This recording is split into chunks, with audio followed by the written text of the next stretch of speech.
just really quickly, something happened, went off, came back on. It's okay. We'll make this work. So, as we say every week, we're here to help you to get your people right in your business. Every week we're here, normally on a Thursday. However, as you probably can tell, today's not Thursday. Today is indeed Wednesday, Mike. Well, we're live today because tomorrow, when we normally would go live, we're going to be doing the the management triangle training, which is somewhere in the corner. You'll see a link that way to mt.cavilhr.co.uk. This is a training program. We do this typically. We do a training program every single month. This is for our retained clients. So our retained clients get access to this, and we build this around some of the material that they're actually looking for in their business right now. That could be you too. Equally, we also provide this training that we're doing right now and that training to our clients on our HR Lite software. And the biggest difference between the two there, it's killed my microphone.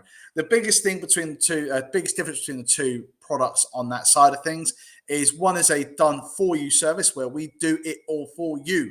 You don't have to do anything. You don't have to worry. You don't have to have that stress on your shoulders. And the other is that we do it with you. So there is a lot more degree of you having to do something within that particular frame of things. Today, we're here today to talk about how to get the right people in your business. So if you're watching this live right now, maybe you'll be watching it back later. We did a poll on LinkedIn, and I think we'll probably do another one soon as well. And this was one of the biggest ones that came back that people wanted to know about is how do you get the right people in your business? So I've got a couple of things I just want to kind of off the cuff shoot through with you as to some of the areas that we see as the common pitfalls for businesses when they're looking to get the right people into your business. And why is it important to get the right people in your business? I think that's the first thing to look at. And the reason why it's so fundamentally important for you is because on average, we know that the cost of an employee in your business is going to be somewhere around about the £31,000 mark. That means that if you're employing, easy maths here for me, 10 people in your business, then you've got a cost to your business of £310,000. So you can see how that escalates on average. So you could be either side of that one way or another, and especially if you've got part-time staff rather than full-time staff. Well, if you're putting that much money, if you're funneling that much money into something in your business, well, you don't want to throw good money after bad. You want it to be an investment.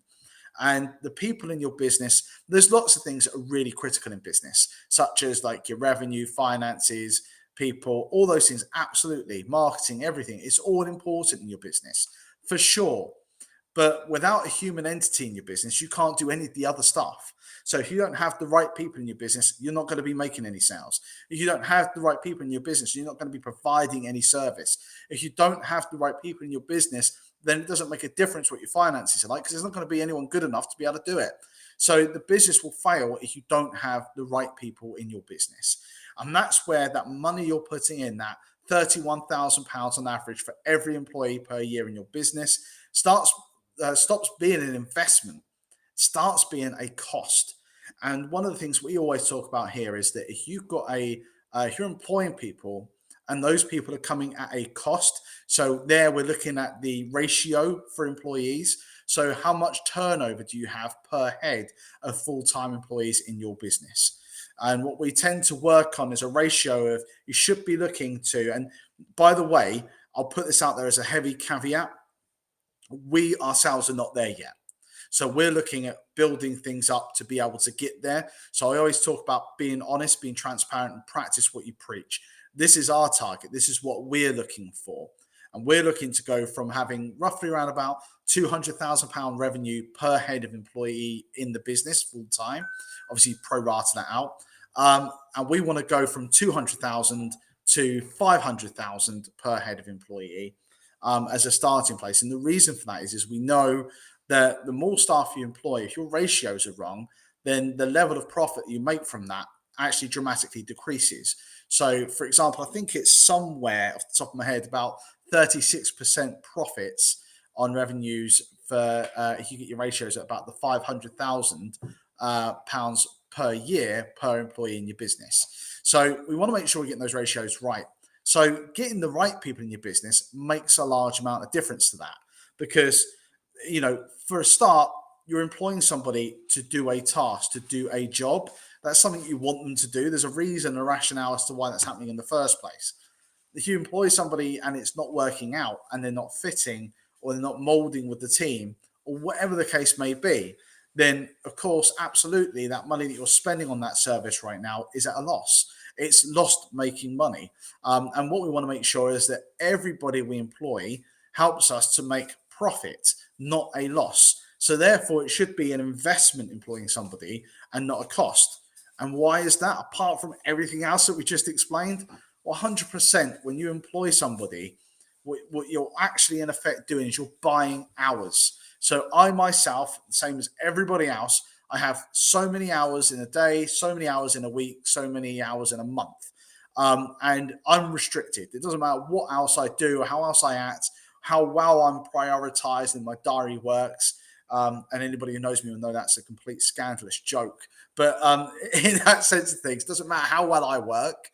I've got a ceiling, I've got a limitation. So to go past that and get more hours in my day, more hours in my week and month, I need to buy those hours in. And that means employing people to take on those tasks. Hence why we always say you cannot do this alone. There's a ceiling to what you can do. You will break eventually, either by a meltdown or by reaching, there's nothing else you can do. You're just getting no sleep. So, in that sense of things, we want to make sure that we're buying in hours, but we're using them, appropriately, wisely. We want to be doing the right thing. So, you want to make sure you've got the right person on the seat, not just anybody. And that's the key focus. And a lot of the things that we tend to do when we go through a hiring process, it's all the same. And people who have done this like so many times before. You go through the interview, you ask questions about their qualifications, who they are, talk me through your CV, all these kind of questions that you put out there. What's your experience? How long have you been doing this for? Who did you do it with? Let's get a reference from them. Oh, it only tells us the bare bones that Johnny worked with us between this date and this date in this particular post. Congratulations, it gives me no other information whatsoever. So how do I know I've got the right person in the post? And how do I get them in the right person in the business in the first place? Well, there's a couple of things, and we talk about this in another training program we do called the Hire Slow, Fire Fast. And there's a clue in the title of that, by the way.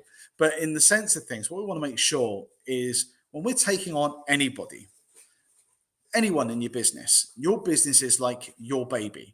Or if you're a manager and a supervisor, you've got to see that your team is like your baby. So you've got to break it down in that particular kind of fashion. And you wouldn't just get any Tom, Dick, and Harry in off the street to come and help, babysit your child or anything on those sort of lines. You just wouldn't do that. You want to get the right person into your business. And you want to get the right person to look after your children. Of course you do. And that makes perfect logical sense. So why is it that we don't ever ask any details about that person's personality? Okay, I hear you, psychometric testing's out there and everything else, and that's all fine and dandy. A lot of small businesses don't do that. A lot of small businesses perhaps can't afford that. Recruiting somebody costs a lot of money. So in the end of the day, that may not be something that's available to them. It's also not something that's extensive. It's not going to give you all the information and a perfect insight to everybody. We want to know what someone stands for, because how many times? I draw this back to sport all the time. Sport is a great kind of mirror of what happens in business. So if you build and you go out and buy, say, for example, Cristiano Ronaldo or Lionel Messi, this really superstar footballer, and you put them in Ipswich Town. I'm not picking on anyone who is a fan of Ipswich, by the way, disclaimers, of course. But if you pick them up and put them into Ipswich, is that going to change Ipswich from being whatever league they're in? I don't follow football to that degree. Is it going to make them go to being a Premiership team, to being a Champions League winner? No, it's not. Getting one person based on their skill set, they could be the best person in the world at what they do. You spending out a fortune to bring them in doesn't mean the rest of the team are going to work well with them. And it doesn't mean that they're going to gel appropriately. And I always say this, if you get someone in and they're an asshole, it doesn't matter how good they are at their job. Excuse the language. It happens with me. But it doesn't matter how good they are at their job and what they do and how they do it. if they are an asshole, they're still going to be an asshole tomorrow and still be good at the job. But everybody else is going to feel this guy's a bit of an asshole. I don't really like working with him. So it's not going to change a lot of in that sense of things. It's actually going to be you're going to actually reduce the advantages of whatever skills that person comes with by bringing them into a team that they just can't gel in and can't move forward. They may not stay there. Would Lionel Messi stay at Ipswich Town? Probably not. You know, would they stay there? Would they go? Would other people go because they see that this is changing? It's not the environment they want to be in. All too often we focus on, and I'm not saying we shouldn't focus on these elements, but we focus on experience, how good someone is at an initial interview, how good they are at selling themselves. We talk about what their experience and qualifications could be for the post. How long have they been doing this at a previous employer? Who was their previous employer? And actually, it might be a reputable company, and they're going to bring some really good insights as to how you could work differently into yours. All those things we all look at all the time when we're recruiting people. And very rarely do we look at the actual human, the actual person who we're interviewing. Who are they? What are their values? What is their personality? What do they stand for? How do their values contribute and accentuate our own values? And that's another great point there, that so many small businesses, when you start talking about this, don't have clear values of what the identity of the organization is to even be able to start doing that test. So before you even start hiring, going out to recruitment, perhaps you start need to think about what are the values of our business? Who are we? What do we stand for? At Cavil, we are family, number one. Simplicity is in our actual logo. We are teams. We're honest and we have to have humor. And oh God, with the stuff we deal with, you have to have humor, right? So at the end of the day, those are our 5 core values. So when we're out interviewing and looking for someone to come into our team, we're looking for people that are going to come into a culture that don't have to have identically the same values, but share the same principles. Values are part of our identity for us personally and as businesses that don't change. It's who we are. It's our makeup. And yet, for some reason, we don't set it up in our businesses. And most of the time, we rarely ever ask people that question in an interview. And it'll be interesting to see what people come back with on that question in an interview, because most of the time, people don't actually think that through. So you could catch people kind of off the cuff there a little bit. It's not a test. We want to actually see who you are. What do you stand for? What's your moral compass? What are these parameters of your personality that you just wouldn't defy because it just goes against all logic and biology and makeup of who you are? You just wouldn't do that. And by that extent, you can see, is that a fit for what we're looking for in our business? So as well as the skills and experience and all that other jazz that they've got in the background, that's great. That shows that they can do the do, but can they be the person you need them to be? And can they fit within that team? We're looking for a marriage here, a long-term relationship. We're not looking for a fling. So this person may be great, but we don't want them to be here and gone tomorrow. We want someone who's long-term. Someone's going to make a difference to our business. We're investing in this person. This person and the hours they're going to bring, their skill sets and personality is going to build on who we are today. It's an investment in us. And that's what we need to look at. And one of the key things I would say about how do we get the right people in our business, we need to actually look at measuring the person. The clue is in it. It's people. We're dealing with human beings. So we need to measure who they are, how they're going to help to contribute towards us and our business, and also will they fold? Will they fit in with the fold of the team, of the people, the business, the culture that you've got? One of the common things that we always talk about as well, by the way, is culture is a big thing. So if you've got, it only takes, it's crazy, but it only takes one bad apple to spoil the bunch. It is absolutely true. And if you get that one bad apple can pass the same poisonous concerns that they have to other people. And it will be those very people that set your culture. If you're not careful about it, it's them, not you, them that set the culture in your team, in your business, and not you at all. And then it's very hard to come back and start to rework and rebuild a culture in an organization once it's already been established. And it only takes, even after you've established it, it only takes that one person to start coming in and start transforming it. So it's really, really important that we get that right person in that's not going to be the bad apple. And for that reason, we always say, like I said, our training program on this, which is fantastic, and I would say that, but it's true, is the hire slow, fire fast. And the clue, like I said earlier on, is in that title. So often in businesses, we go, God, we've got a vacancy. Quick, we need to get this person in now. Things are starting to fall foul. You know, the client's waiting for these services and products to be made. And we haven't got people to come in and service it at the moment in time. So everything's going, completely down the pan. We need to get onto this straight away. Get somebody in. I don't care. Get them in. You get them in. You interview them. You ask them the basic crappy questions. Talk me through your CV, John.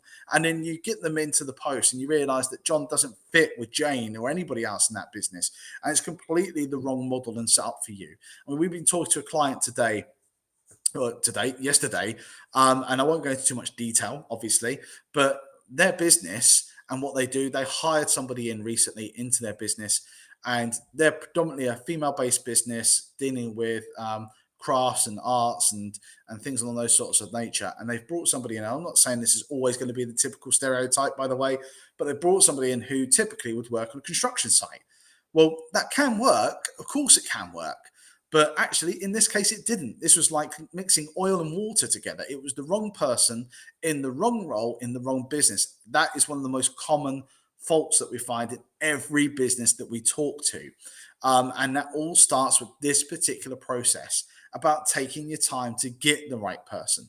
So don't rush. Don't feel you've got to rush and get by default someone that doesn't fit. And remember to measure the person. Take your time. And when things aren't working, you've got to use that probationary period wisely. Have it in place. Set out the clear objectives as to what you're looking for them to achieve. Put them out there. Measure them. Come back and talk to them about them on a regular basis. What things are preventing you from hitting this objective, John? Well, it's the third party that didn't do this, that, and the other. Oh, great. Okay. Well, what can we do about that and how can we get this back on track?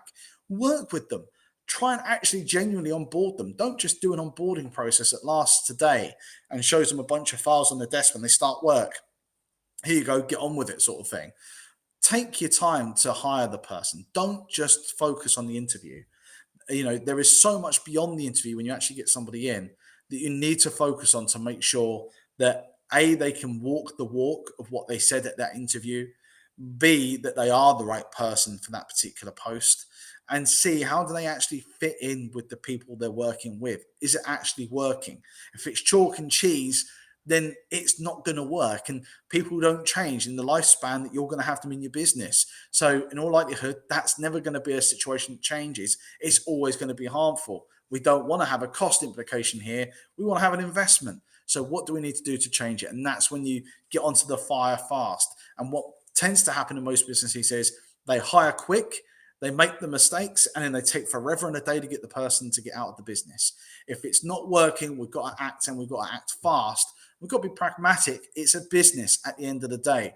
And you've got to remember those other people that come to your working environment, they're spending the majority of their time. The majority of their time that they are awake is with you and these other people you're working with. So if these other people they're working with are assholes and making them feel horrible and hate their life whilst they're at work, then they're feeling that way the majority of their time, the majority of their life. And life is just for damn sure too short to feel that way. So we want to make sure that we're getting the right people in, measure the people, take your time to do that process correctly. Imagine you're hiring a babysitter for your child. You wouldn't just rush into that, and you wouldn't just take anybody on. And you damn well would want to know more about that person than just have you babysat before and do you have a qualification for babysitting. You'd want to know more about that person before you let them into your home and let them take care of your children. This is exactly that same situation scenario. We should look at it exactly the same way. Guys, girls, everybody, right now, please, tomorrow is our session for the Management Triangle. It is It's going to be covering everything, some of the stuff we've already been talking about today, but around the zombie manager, how not to be that type of manager, how to not get that kind of persona, how to look at the three areas of that triangle around leadership, coaching, and management, and how to take your style and individualize your style to the person that's in front of you. And then we're going to also be talking about the differences, which I love this one, about action managers versus damages, which of course we always say inaction is not the opposite of action when it comes to managers. It's a damager because that's what they do. They create damage and they don't know they're even doing it. So how do we look at all those three things to make your style, your individual personality, your individual process of managing your staff better tomorrow than it is today, so you again can increase that investment of the staff that are working with you and your teams. The link is there. It's mt.cavellhr. It's about CAVELLHR.co.uk. It's absolutely free to come on board and register. Just go through that particular process and we will see you there. It's a lunch and learn. I'm not going to judge you if you bring your lunch and you're eating weird and bizarre stuff. You can turn your camera off. I don't care. You're there to learn, and you get there, take some notes, and they'll see you there. Have a great week and a great weekend, everybody.